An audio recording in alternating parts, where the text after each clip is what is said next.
first memory I have is your swearing in. And I remember I was riding a purple tricycle around in the driveway.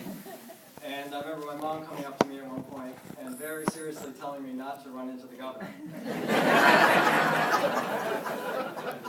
I think later that year, he started doing rotations throughout the state, and I remember traveling around with him on school vacations. I remember being down in Woodstock watching Pink Panther movies with courthouse staff. And I remember going to Newport and getting a ride on Lake Memphremagog with a side judge. And then in Burlington, I remember there was a murder trial, and I was down in the chambers waiting for the jury to come back with a verdict. And when they did, I was, sort of wanting to see what was going on. And I don't know if you guys all remember the old district courthouse, but the judge sort of walked in behind the bench. So he said it would be okay for me to crawl up the stairs and sit underneath the bench during the verdict. I don't know how many people have ever done that before, but it's the worst place to watch a verdict, because in this particular trial, the defendant passed out, and I was the only person that didn't get to see her. I guess other memories are when he would come home from work. Sometimes he'd talk about how fast he made it to work and how fast he made it home. And sometimes he'd talk about setting records, going to Bethel or Woodstock or St. Johnsbury. And then I later remember him having some special device installed in the Buick, which was for a radar detector. And recently, I've started to hear stories about him getting the people who pulled him over and all the tickets they got and paid, and then when somebody got out of.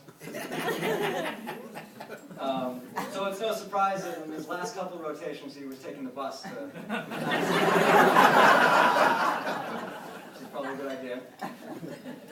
Speaking of buses, growing up, I always rode the bus home from kindergarten and preschool with my babysitter. So for some reason I always wanted to be a bus driver. So one afternoon I was naturally interested when a bus drove up in front of our house, and 100 people got out and unfurled this huge sign that said, "Judge Katz, let my people go." Being, I don't know, I was probably 10, I thought it was hilarious. And it only got better when my mom went out with the hose and started spraying the trees. And put a lawn sprinkler up that only watered the sidewalk where the protest was.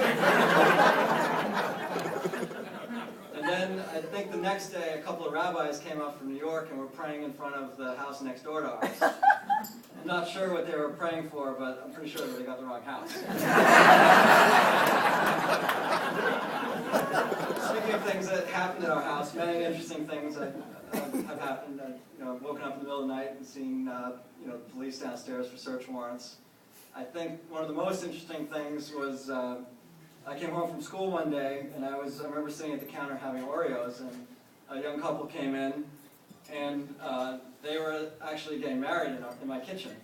And I later learned that it was a secret preemptive wedding to avoid some sort of immigration proceeding, and their actual wedding was 2 weeks later. And he was a deputy state's attorney. He's actually in the room right now. And I talked to him to get permission to tell the story.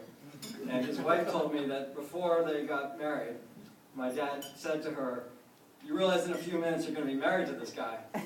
And she said, "Yes," and then he said, "Fine, you're married." Joe Farm and the back. Another story that he'd often tell is what type of inappropriate clothing people wore to court. I remember Middlebury was a hotbed of inappropriate clothing. And he sort of kept a running tally of all the funny t-shirts that people would wear. I remember two in my mind. One was, "Have you ever seen a chicken shit?" And the other one was, "It's all fun and games until the cops come." That's totally true. More recently, I've had a couple interactions, not directly obviously, but I was in the St. Albans barracks, and I was up front doing some paperwork, and the secretary said she had a funny story about how this woman came into the barracks and asked if the state police sell blocks for cars. And she had, nobody had any idea what was going on. And then the woman who came into the barracks said that some crazy judge in Burlington, as a condition of release, ordered her to put her car up on blocks. I think we all know who the crazy judge is. Throughout the years, I've had many great memories of helping him move at the end of each term, and packing up all of his classical music CDs and hand grenades that he collected on his desk. And then afterwards, sometimes we'd go to the end of term parties, which some counties put on. I remember one particular party in Addison County was frequented by, in his words, his best witness, which is not different from this one. This time, his best witness was Middlebury's police dog, Zeus. And he said it was his best witness because the dog had no agenda. And I remember the dog showed up with a T-shirt in its mouth, and he happened to wear the T-shirt on pretty much every vacation, except a lot of our family photos. But one of the things I've learned from growing up around him is that it's clear that he enjoyed his job and working with all of you. And recently, before he retired, he was talking about how he'd miss all of you. What was he going to do when he retired?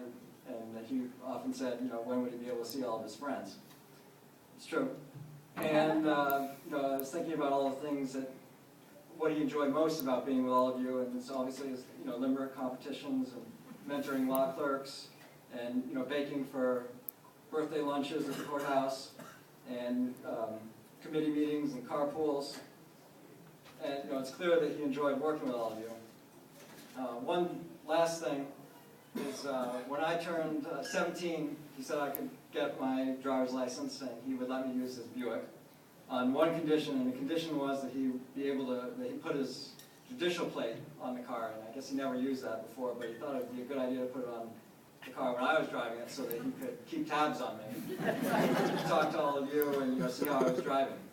So as a retirement gift, we've all chipped in to get you your new wheels for retirement, and I just want to make sure that everyone